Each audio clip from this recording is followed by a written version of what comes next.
चलिए, तो नेक्स्ट इसके अंदर अब आपका जो टॉपिक हम करने वाले हैं आज का, that is vorticity equation.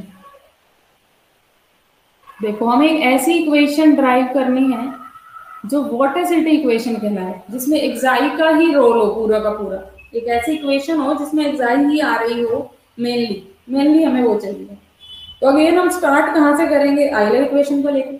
Euler equation तो आपके लिए रामबाण का काम करेगा इस सेक्शन में।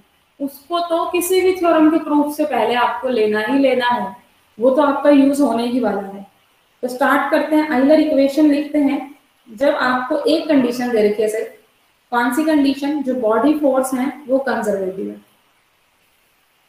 सिर्फ ये कंडीशन दी है इस वाले में आपको, पहले तो इनिशियली ये कंडीशन दी है। चलिए, आइलर इक्वेशन लिखते हैं। या फिर d q by d t, या फिर इसके सेकेंड फॉर्म में curl q by curl t, delta of half q square हमने लिखा था, माइनस क्यू क्रॉस एक्साई, ये हमने किया था लास्ट टाइम। यहाँ पे होता है एफ माइनस 1/रो डेल टी, यही था। एफ की जगह पे माइनस डेल्टा ओम में लिख रही हूँ क्योंकि कंजर्वेटिव फोर्स दे रखे हैं, माइनस 1/ओम डेल टी। तो हमने क्या लिख लिया? Euler equation. ठीक है, आइलर इक्वेशन लिख दी है। अब इस इक्वेशन में ही आपको बस फर्दर चेंजेस करने हैं। हमें मेनली एक्साई चाहिए है, एक्साई बनाना है पूरी इक्वेशन में। मतलब इक्वेशन के अंदर एक तो ये वाला पार्ट रहना चाहिए, एक्साई वाला। ये कहीं ना कहीं हम खत्म करना चाह रहे हैं क्योंकि हमारा एक्साई में काम चल रहा है। तो एक बात बताओ, ये जो है टर्म्स, ये कब आपकी खत्म हो सकती है? क्या बनाऊं ऐसा मैं यहाँ पे? किससे मल्टीप्लाई करूं इनको? लैपलास ऑपरेटर बनाए इनको। डेल स्क्वायर जैसे ही बनेगा वो जीरो हो जाएगा ना। लैपलास ऑपरेटर जो होता है वो हार्मोनिक फंक्शन होने के कारण डेल स्क्वायर में कोई भी क्वांटिटी को जीरो कर सकते हैं। इक्वेशन ऑफ क्वांटिटी अब हर जगह होल्ड कर रही है। तो हम एक काम करेंगे, यहाँ पे जो हमने इक्वेशन लिखी है, इस इक्वेशन के अंदर हम मल्टीप्लाई कर देंगे, कर्ल ले देंगे दोनों तरफ। कर्ल ऑफ इक्वेशन फर्स्ट, ये अप्लाई कर दें। तो जैसे ही मैं कर्ल लूंगी, del cross curl q by curl t, यहाँ बन जाएगा del cross del half of q square minus del cross q cross xi, और यहाँ बन गया माइनस डेल क्रॉस डेल ओम माइनस 1/रो डेल क्रॉस डेल पी। अभी जो डेल क्रॉस बन रहे हैं ये तो हो गए डेल स्क्वायर एक तरीके से। ये भी डेल स्क्वायर, ये भी डेल स्क्वायर, ये भी डेल स्क्वायर। डेल की डेल के साथ ही अगर आप क्रॉस प्रोडक्ट करोगे, अगर दो सेम वेक्टर के हम क्रॉस प्रोडक्ट करते हैं तो क्या आंसर आता है? क्रॉस प्रोडक्ट में सेम एंगल हो गया, उनके बीच में साइन 0 0। तो एक तरीके से क्रॉस प्रोडक्ट सेम पे होने के कारण या डेल स्क्वायर के कारण भी आप कह सकते हो क्या बन जाएंगे? 0 बन जाएंगे। ये टर्म हो गई कैंसिल, बच गया 0। तो हमारे पास जो फाइनल आ चुका है अभी के लिए वो ये आ चुका है, del cross curl q by curl t minus del cross q cross xi is equal to 0। लेकिन अभी भी इस इक्वेशन में थोड़ी सी कमी है। क्या कमी है? यहाँ पे तो एक्साई नहीं बना है। यहाँ पे एक्साई कैसे बन सकता है? अगर मैं ये कर्ल बाय कर्ल टी को बाहर ले आऊं तो डेल स्क्वायर क्यू क्या होता है आपका? Del into q, xi. तो कर्ल बाय कर्ल टी को बाहर ले आएंगे, इसको अंदर ले जाएंगे ताकि एक्साई बन जाए, और इसको हम इस साइड ला सकते हैं, इक्वल टू में पॉजिटिव बन जाएगा ताकि पॉजिटिव बन जाए। ठीक है, तो ये तो बन गया curl xi by curl t. इधर तो एक्साई में इक्वेशन आ गई। अब जो ये वाली इक्वेशन है इसको भी थोड़ा सा मॉडिफाई करते हैं। देखो, क्रॉस प्रोडक्ट, ट्रिपल क्रॉस में प्रोडक्ट है, इसको कैसे ओपन किया जाता है? एक्साई डॉट डेल, पहले तो फर्स्ट और थर्ड की dot q as it is, minus first और सेकंड की डॉट करो, डेल डॉट क्यू लिखो या क्यू डॉट डेल लिखो, आपकी मर्जी है। वैसे हम डेल्टा बाद में लगाते हैं। एक्साई डॉट प्रोडक्ट हो रही है ना दोनों की, डॉट में आगे लिख लो पीछे लिख लो, ज्यादा फर्क नहीं पड़ता। अब ये वाला पार्ट बता सकते हो मुझे, क्यू डॉट डेल 0 होता है नहीं होता है? किसी को कुछ याद है ये कहाँ पे आया था?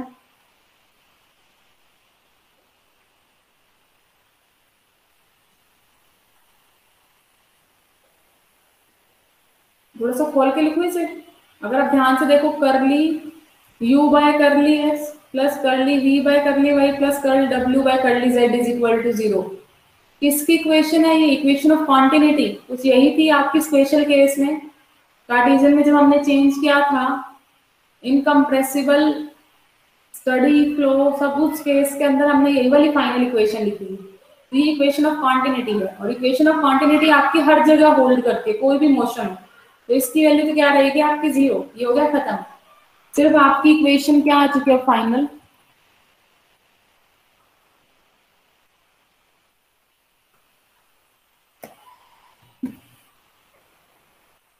Curl xi by curl t is equal to xi dot del into q. ये आपकी फाइनल इक्वेशन आ चुकी है xi के अंदर। इस इक्वेशन को हम बोलते हैं वॉर्टिसिटी इक्वेशन या फिर आप इसको हेल्महोल्ट्ज वॉर्टिसिटी इक्वेशन भी बोलते हैं। ये इक्वेशन आई है आपकी, क्या इक्वेशन आई है, curl xi by curl t is equal to xi dot del into Q.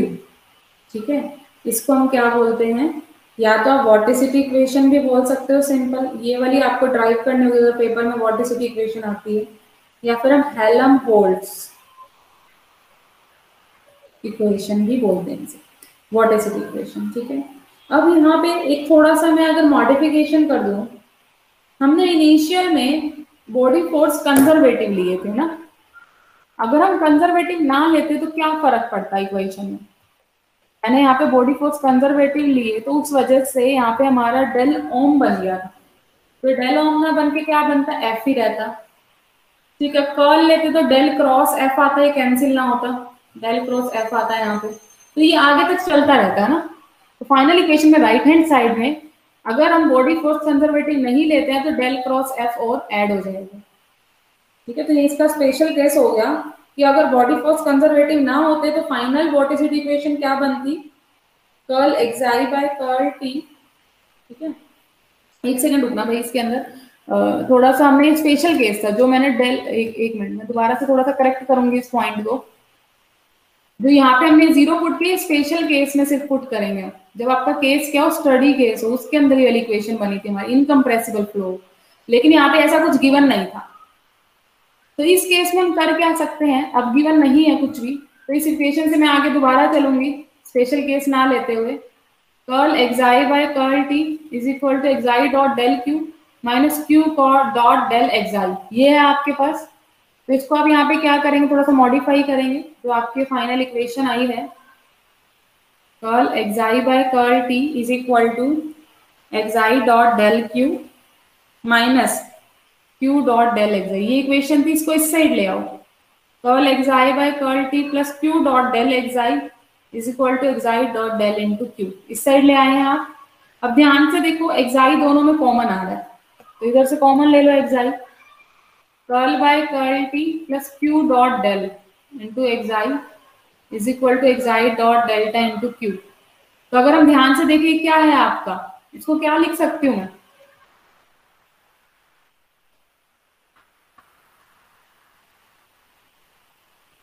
Ma'am D by d T. Yes, total वाला बन गया, रिलेशन बन गया यहाँ पे, तो डी एक्साई टोटल वाला आ गया, d xi by d t is equal to xi dot del into q. तो कब बना है, जब हमने जनरल फ्लो लिया, कोई भी फ्लो है, in case of conservative force only, एक ही कंडीशन थी कंजर्वेटिव फोर्स की। अगर कंजर्वेटिव फोर्स की कंडीशन ना होती, अगर हम जनरल केस ही निकाल रहे हैं बिल्कुल ही, अगर कंजर्वेटिव की भी कंडीशन ना होती तो हमारे पास क्या बनता है, xi dot del into q plus curl f, ये वाली टर्म और एक्स्ट्रा आ जाती। तो ये एक इसका और जनरल केस हो गया जिसमें हम कंजर्वेटिव की कंडीशन भी हटा दें।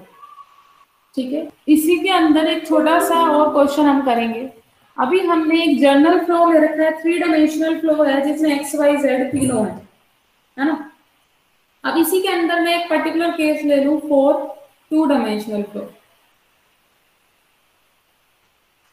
अगर मैं यहाँ पे 2 डायमेंशनल का फ्लो ले लूं, 2 डायमेंशनल फ्लो मतलब इस केस में अगर आप ये वाली टर्म निकालना चाहोगे एक्साई डॉट डेल, देखो क्या आएगी, करके देखते हैं। एक्साई की वैल्यू क्या होगी, पहले तो एक्साई की वैल्यू निकालते हैं। एक्साई क्या होता है, आई जे के। अब क्योंकि 2 डायमेंशन है, एक्साई होता है कर्ल क्यू, कर्ल मतलब डेल क्रॉस क्यू। ये होता है, और क्यू में यू भी डब्ल्यू ही आते हैं, लेकिन ये 2 डायमेंशन में है तो ये 0 और ये भी 0। 2 डायमेंशन में तो जेड का तो कोई पार्ट ही नहीं होगा ना, एक्स और वाई का ही पार्ट रहेगा। तो इस केस में एक्साई की वैल्यू क्या आ गई आपके पास?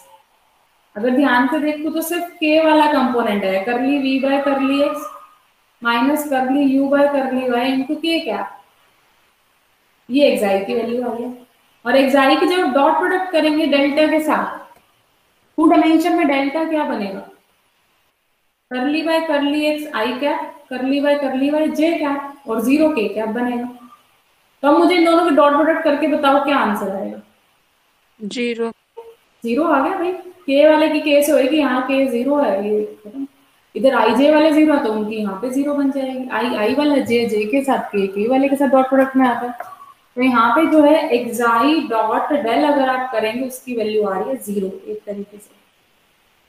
तो जो हमारी वोर्टिसिटी इक्वेशन आई थी कंजर्वेटिव के केस में, xi dot del into q, ये 0 होने के कारण ये वाला पार्ट 0, तो इस केस के अंदर एक्साई क्या आ गया आपका? कांस्टेंट आ चुका है। Xi is equal to constant. तो जब हम 2 डायमेंशन फ्लो लेते हैं उस केस में वोर्टिसिटी फॉर कंजर्वेटिव फोर्सेस क्या रहती है? कांस्टेंट रहती है। हमेशा ध्यान रखना 2 डायमेंशन मोशन के लिए आपकी वोर्टिसिटी क्या होगी? कांस्टेंट होगी। आइडियल फ्लूइड है अगर उस केस में। तो ये आपका 4th सेमेस्टर में फिर से सब्जेक्ट आने वाला है विस्कस फ्लूइड डायनामिक्स का। तो उसके अंदर पहला सबसे पहला आर्टिकल और यही हम ऑब्जर्व करेंगे, एक्साई कांस्टेंट आता है। ठीक है, तो ये आपको आई थिंक क्लियर हो गया होगा टॉपिक। अब इसी पे बेस एक हम एग्जाम्पल करने जा रहे हैं। एग्जाम्पल वैसे तो आज तक आया नहीं है आपका ये वाला जो हम एग्जाम्पल करेंगे, लेकिन फिर भी आपको आना चाहिए। इजी सा एग्जाम्पल है, कुछ ज्यादा नहीं करना है, जस्ट सॉल्व करना है जो पूछा गया उसको। वोर्टिसिटी इक्वेशन ही निकालनी है, वोर्टिसिटी निकालनी है। वोर्टिसिटी इक्वेशन तो एक डिफरेंशियल इक्वेशन बनी है और डिफरेंशियल इक्वेशन को सॉल्व करना आपको आता है, तो वही करना। देखिए क्या बोला है इस क्वेश्चन में आपको कि इन विस्किड इनकम्प्रेसिबल फ्लूइड लिए, मतलब आइडियल फ्लूइड है जो इनकम्प्रेसिबल है। इनकम्प्रेसिबल फ्लूइड ही है आपका, मतलब डेंसिटी कांस्टेंट रहेगी कहीं ना कहीं, यूनिफॉर्म डेंसिटी है, is symmetrical about the axis r is equal to 0। देखो symmetrical about the axis r is equal to 0 का मीनिंग क्या है कि आर के अबाउट जो रोटेशन है, ठीक है, वो सिमेट्रिकल है आर के अबाउट, मतलब थीटा के कंपोनेंट खत्म होने वाले हैं। इवन आगे इन्होंने लिख भी दिया है the cylindrical polar resonate of velocity r, जो वेलोसिटी के कंपोनेंट इन्होंने दिए वो यही दिए, देखो q r 0 q z, theta वाला कंपोनेंट दिया ही नहीं, वो 0 है। तो जब भी सिमेट्री होते हैं तो थीटा के अलोंग जो डेरिवेटिव है वो सारे 0 हो जाते हैं, थीटा के अलोंग जो चेंजेस है वो 0 हो जाते हैं, क्योंकि जो सिमेट्री है वो r इज इक्वल टू 0 के अबाउट है। ठीक है, तो थोड़ा सा कंसेप्ट इसमें था जो आगे इसने मेंशन भी कर दिया कि थीटा वाला कंपोनेंट 0 हो जाएगा। तो इसमें शो क्या करना है आपको? शो ये करना है कि एक्साई की वैल्यू ये निकलेगी, xi is equal to xi not by r not into r. ये एक्साई की वैल्यू मिलेगी आपको कब? यहाँ पे एक्साई नॉट और आर नॉट क्या है? इनिशियल कंडीशंस है। ये इनिशियल कंडीशंस आपको इसके अंदर दी हैं कि जब r is equal to r not है तो एक्साई की वैल्यू क्या है? एक्साई नॉट है। ये इनिशियल कंडीशन देके जो हम पुट करेंगे, r is equal to r not है जब एक्साई क्या है? एक्साई नॉट है। ठीक है, तो ये एक्साई की वैल्यू आपको निकालनी है। और किस केस में निकालने? कंडीशन भी दे रखी है, इनकम्प्रेसिबल फ्लूइड है, साथ साथ बॉडी फोर्सेस कैसे हैं? Conservative, body forces are conservative. तो क्वेश्चन की स्टेटमेंट क्लियर हुई है। तो ये जो है आपके पास d xi by d t हमने यहाँ पे लिया है, xi dot del into q लिखा है यहाँ पे, ये हमारे पास वोर्टिसिटी इक्वेशन थी। इसी से स्टार्ट करेंगे, यहाँ से हम एक्साई की वैल्यू निकालेंगे। जो वोर्टिसिटी हमने इक्वेशन निकाली है d xi by d t is equal to, conservative force वाला केस लेना है, इन्होंने कंडीशन दे रखी है आपको, हमने कंजर्वेटिव वाली ही इक्वेशन लिखी है d xi by d t is equal to xi dot del into q. तो ये अब आपका मैं छोटा सा होमवर्क दे रही हूँ कि एक्साई डॉट डेल आपने खुद निकाल के आना, ये आप सॉल्व कर सकते हो ना। एक्साई की वैल्यू निकालो, कंपोनेंट दे रखे हैं Q r 0 q Z, cylindrical component है आर थीटा जेड, तो सिलेंड्रिकल कोऑर्डिनेट में एक्साई निकालना, कर्ल क्यू निकालना सिखाया था। क्या रहता है r 1 × r H1 r H2 theta cap, तो H2 की वैल्यू आर लेते हैं 1 z कैप। फिर यहाँ पे curl by curl r, curl by curl theta, curl by curl z, 1/h1 h2 h3 बाहर आता है विच इज r हो जाएगा 1 × r × 1। यहाँ पे क्यू आर, यहाँ पे r × 0 क्योंकि क्यू थीटा का कंपोनेंट 0 है, r × 0, और यहाँ पे क्यू जेड। तो इसको सॉल्व करोगे आप, आपके पास एक्साई की वैल्यू आ जाएगी। फिर इसकी डॉट प्रोडक्ट डेल के साथ करनी है। डेल्टा क्या होता है आपका सिलेंड्रिकल में, वो भी आपको याद होगा, याद है ना डेल्टा। सिलेंड्रिकल में r curl by curl r plus theta cap 1/r curl by curl theta और plus z cap curl by curl z, सिर्फ यहाँ पे एक आर होगा।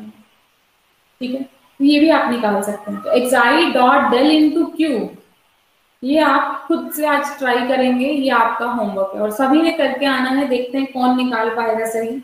यहाँ पे एक छोटी सी ट्रिक है, जो हमें प्रूव करना है ना, उसको प्रूव करने के लिए एक सब्स्टिट्यूशन करना पड़ेगा हमें। तो मैं ये लिख रही हूँ एक बार, जो मेरा फाइनल निकला है ना, इसी को मैं लिख रही हूँ एक बार, ये आप निकाल लेंगे खुद यहाँ तक, इसलिए मैं करके नहीं दिखा रही हूँ आपको। dxi/dt इज इक्वल टू क्या निकलेगा हमारा, xi dot del into q, यही था। तो xi dot del into q की वैल्यू आपकी ये आई है q r by r curl q r by curl z minus curl q z by curl r by curl theta. ये आप निकाल पाओगे, देखना यहाँ तक आपका आएगा।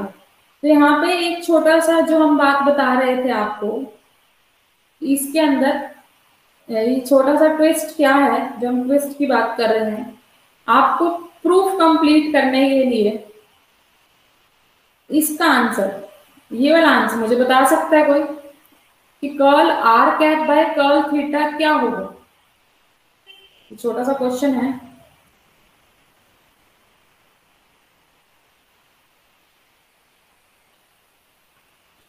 मतलब जो यूनिट वेक्टर आर वाला है, सिलेंड्रिकल में अगर हम बात करें, सिलेंड्रिकल पोलर कोऑर्डिनेट मैंने आपको इनिशियली बताए थे कि अगर यहाँ पे कोई 3D का पॉइंट है उसको हम 2D में लेके आते हैं, ये आर हो जाता है, ये थीटा हो जाता है, और ये हमारा जेड का काम कर रहा है, ऊपर जितनी हाइट जा रही है ये जेड का काम कर रहा है। तो यहाँ से आर कॉस थीटा, एक मिनट, आर कॉस थीटा ये वाला, आर साइन थीटा ये कुछ इस तरीके से हमारे निकलते हैं। ठीक है, वो तो जो आएगा आ जाएगा आर और थीटा के टर्म में।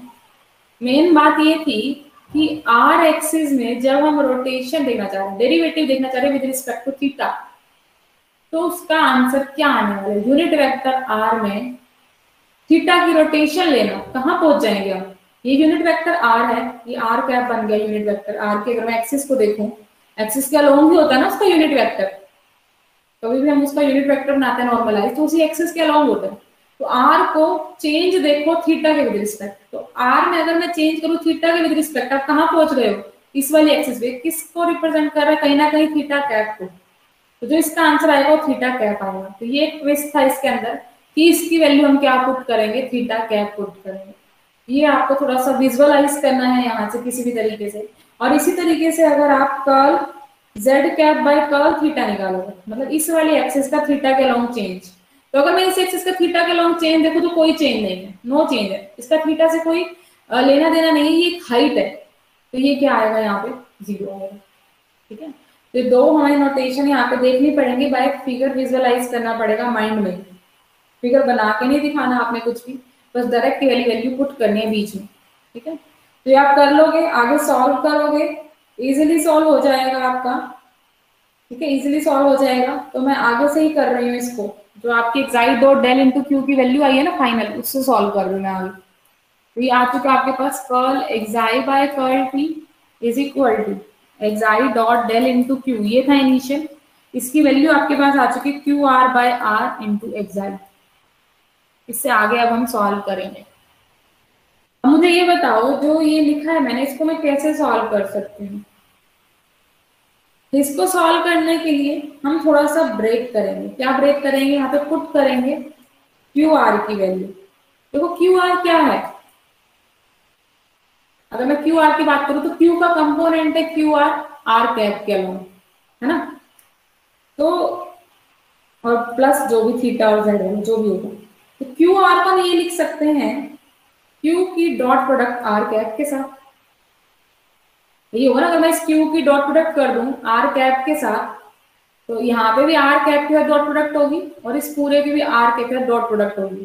तो आर आर वाले की 1 होके सिर्फ बचेगा क्यू आर, बाकी ये भी 0 बन जाएगा, ये भी 0 बन जाएगा। तो क्यू आर की वैल्यू हम लिख सकते हैं क्यू की डॉट प्रोडक्ट आर कैप के साथ। Is it clear to everyone? Yes ma'am. चलिए, तो इसको हम यहाँ पे पुट करेंगे अभी के लिए, और साथ में यहाँ पे हम एक थोड़ा सा सब्स्टिट्यूशन भी करने वाले हैं। ये पुट करने के बाद देखो यहाँ पे अगर मैं पुट करूंगी curl xi by d xi by d t is equal to q r की जगह q dot r cap into xi. By में जो आर था इसको मैं इस साइड ले गई हूँ लेफ्ट हैंड साइड में। तो अभी तक हम इस इक्वेशन पे आ चुके हैं, r dot d xi by d t is equal to q dot r into xi. अभी हम यहाँ पे आ चुके हैं। अब बेसिकली यहाँ पे हमें एक ऑब्जर्व करनी है कि अगर मैं ये लिख रही हूँ, अभी ये छोड़ दो भाई, इस लाइन को यहीं पे स्किप कर दो जो हमारी निकला है। अभी तक हमारा ये निकल चुका है। इसको सॉल्व करने के लिए थोड़ी सी टेक्निक यूज करेंगे। क्या टेक्निक यूज करेंगे? यहाँ से क्या हम ये लिख सकते हैं कि आर वेक्टर का स्क्वायर लूं चाहे मैं आर का स्क्वायर लूं, दोनों सेम ही बात होंगी? बताइए।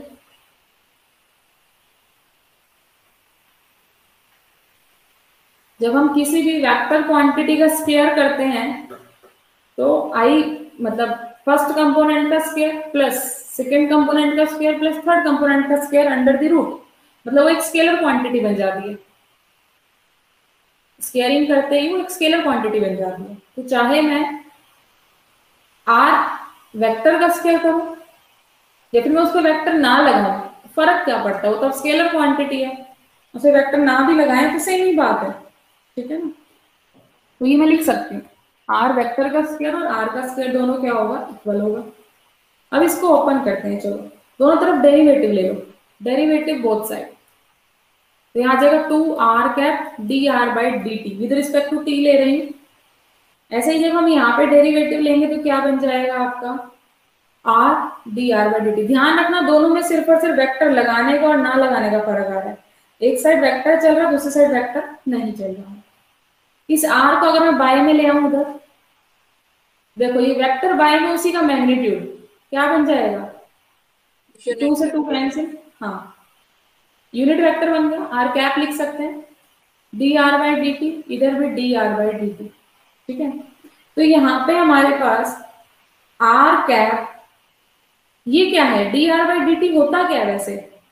Q q, velocity. Velocity. R dot q is equal to d r by d t आ चुका है। तो हमने यहाँ पे आर डॉट क्यू की वैल्यू निकाल ली। देखो ये हमें चाहिए थी, तो मैंने इसका यूज करके जो हमें चाहिए था उसकी वैल्यू निकाली। देखो आर डॉट क्यू की वैल्यू हमें चाहिए थी जो हमने निकाली है, ये हम यहाँ पे पुट करने वाले हैं D r by d T I हमारे पास, ठीक है। तो इसको पुट कर दिया मैंने। अब मैं इसी को वापस लिख रही हूँ इक्वेशन को, जो हमारी फाइनल इक्वेशन बन चुकी है फर्स्ट वाली। क्या बन चुकी है first equation? R d xi by d t is equal to d r by d t put हो गया, इनटू में था एक्स आई, ठीक है। थोड़ा सा अच्छा लग रहा था हमें देखने में, क्योंकि r d xi by d t minus xi d r by d t is equal to 0, ये बन चुका है। अभी थोड़ी सी जो इसमें दिक्कत लग रही है हमें, ये अभी किसी का टोटल डेरिवेटिव बना है क्या?